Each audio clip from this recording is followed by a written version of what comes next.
South Africa contains some of the oldest archaeological and human fossil sites in the world. Archaeologists have recovered extensive fossil remains from a series of caves in Gauteng province. The area, a UNESCO World Heritage Site, has been branded the Cradle of Humankind. The sites include Sterkfontein, one of the richest sites for hominin fossils in the world, as well as Swartkrans, Gondolin Cave, Kromdraai, Cooper's Cave and Malapa.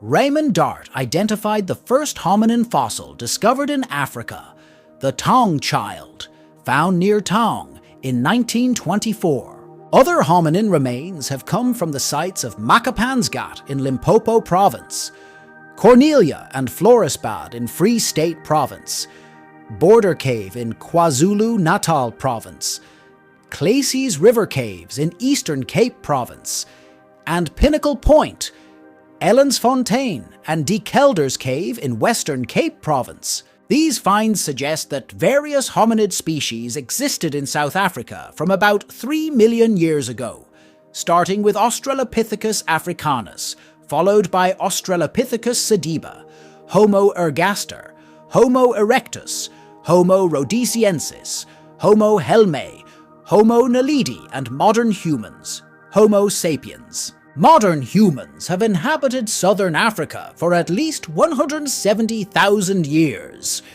Various researchers have located pebble tools within the Vaal River Valley, settlements of Bantu-speaking peoples who were iron-using agriculturists and herdsmen were present south of the Limpopo River, now the northern border with Botswana and Zimbabwe, by the 4th or 5th century CE.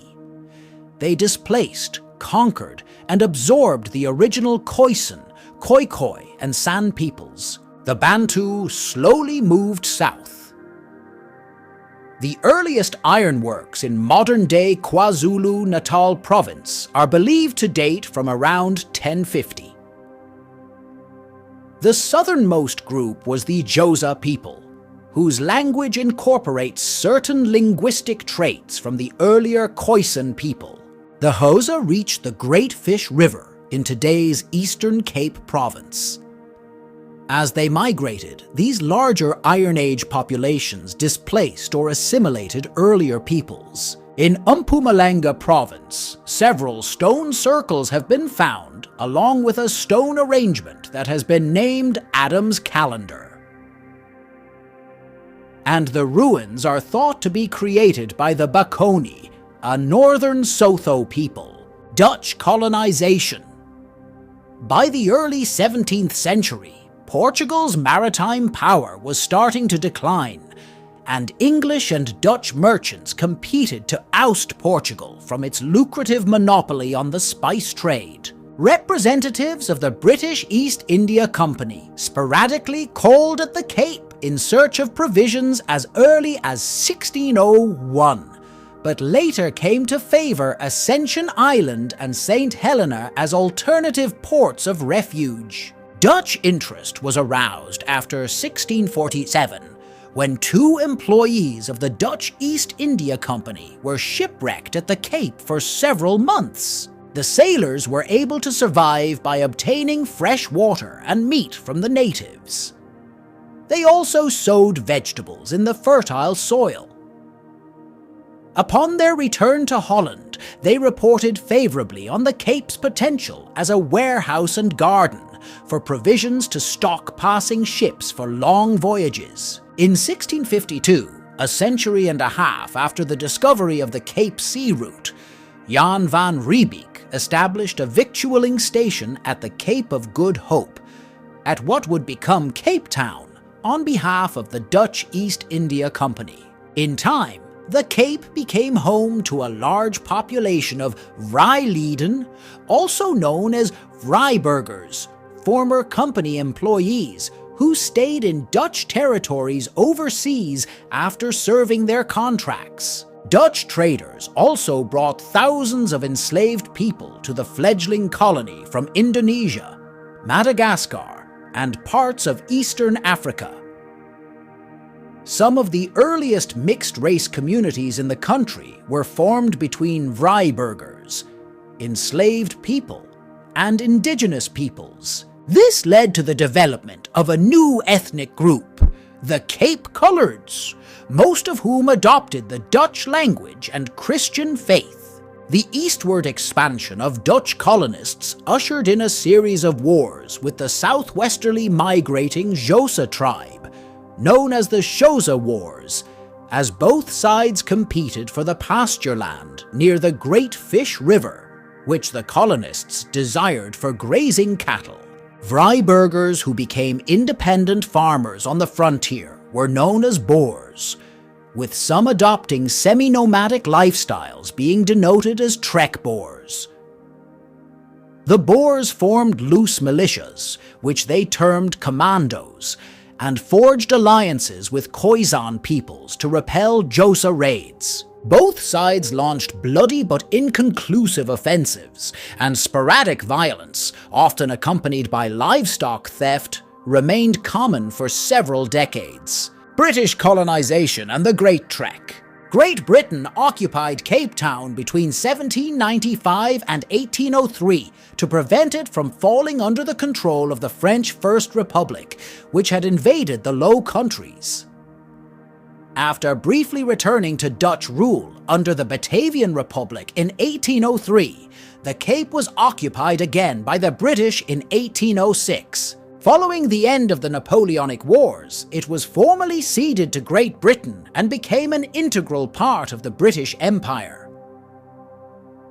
British emigration to South Africa began around 1818, subsequently culminating in the arrival of the 1820 settlers. The new colonists were induced to settle for a variety of reasons, namely to increase the size of the European workforce and to bolster frontier regions against Xhosa incursions. In the first 2 decades of the 19th century, the Zulu people grew in power and expanded their territory under their leader, Shaka.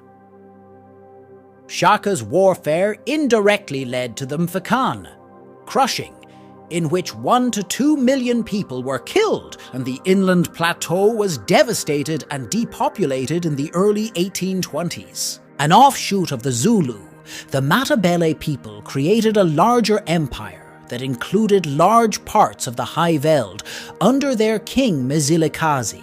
During the early 19th century, many Dutch settlers departed from the Cape Colony, where they had been subjected to British control, in a series of migrant groups who came to be known as Voortrekkers, meaning pathfinders or pioneers. They migrated to the future Natal, Free State and Transvaal regions.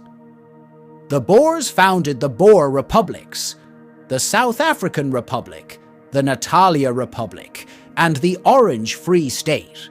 The discovery of diamonds in 1867 and gold in 1884 in the interior started the mineral revolution and increased economic growth and immigration.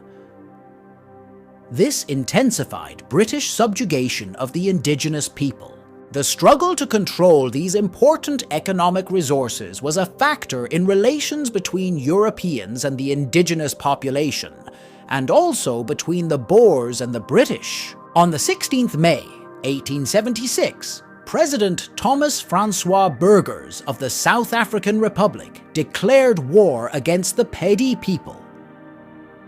King Sekhukhune managed to defeat the army on 1st August 1876. Another attack by the Lydenburg Volunteer Corps was also repulsed. On 16th February 1877, the two parties signed a peace treaty at Botshabelo.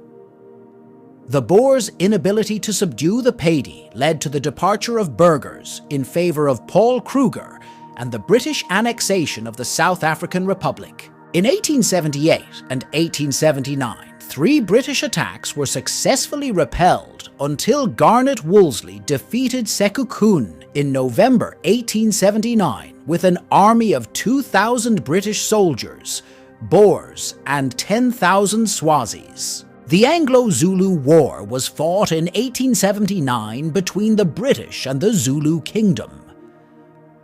Following Lord Carnarvon's successful introduction of federation in Canada, it was thought that similar political effort, coupled with military campaigns, might succeed with the African kingdoms, tribal areas and Boer republics in South Africa. In 1874, Henry Bartle Frere was sent to South Africa as the British High Commissioner to bring such plans into being.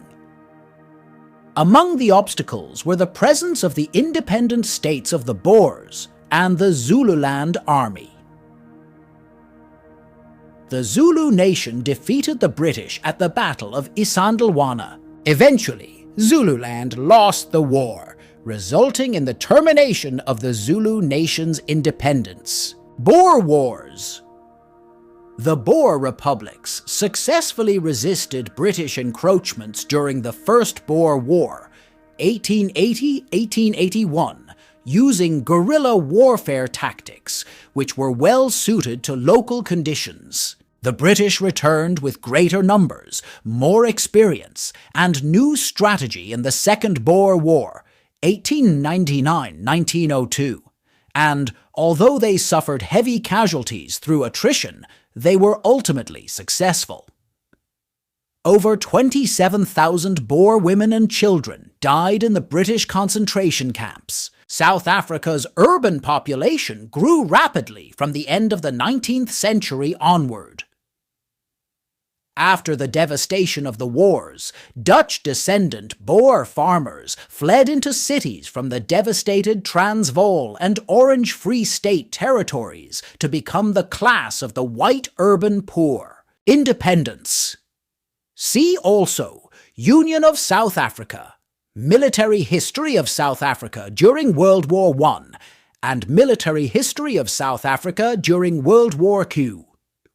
Anti-British policies among white South Africans focused on independence. During the Dutch and British colonial years, racial segregation was mostly informal, though some legislation was enacted to control the settlement and movement of indigenous people, including the Native Location Act of 1879 and the system of pass laws. 8 years after the end of the Second Boer War, and after 4 years of negotiation, the South Africa Act 1909 granted nominal independence while creating the Union of South Africa on 31st May 1910. The Union was a dominion that included the former territories of the Cape, Transvaal and Natal colonies, as well as the Orange Free State Republic. The Natives Land Act of 1913 severely restricted the ownership of land by blacks. At that stage, they controlled only 7% of the country. The amount of land reserved for indigenous peoples was later marginally increased. In 1931, the Union became fully sovereign from the United Kingdom with the passage of the Statute of Westminster, which abolished the last powers of the Parliament of the United Kingdom to legislate in the country. Only 3 other African countries, Liberia, Ethiopia, and Egypt, had been independent prior to that point. In 1934, the South African Party and National Party merged to form the United Party, seeking reconciliation between Afrikaners and English-speaking whites. In 1939, the party split over the entry of the Union into World War II as an ally of the United Kingdom, a move which National Party followers opposed. Subscribe to our channel. I will appear with more interesting videos like this in the next video. Thank you very much for watching the video till the end.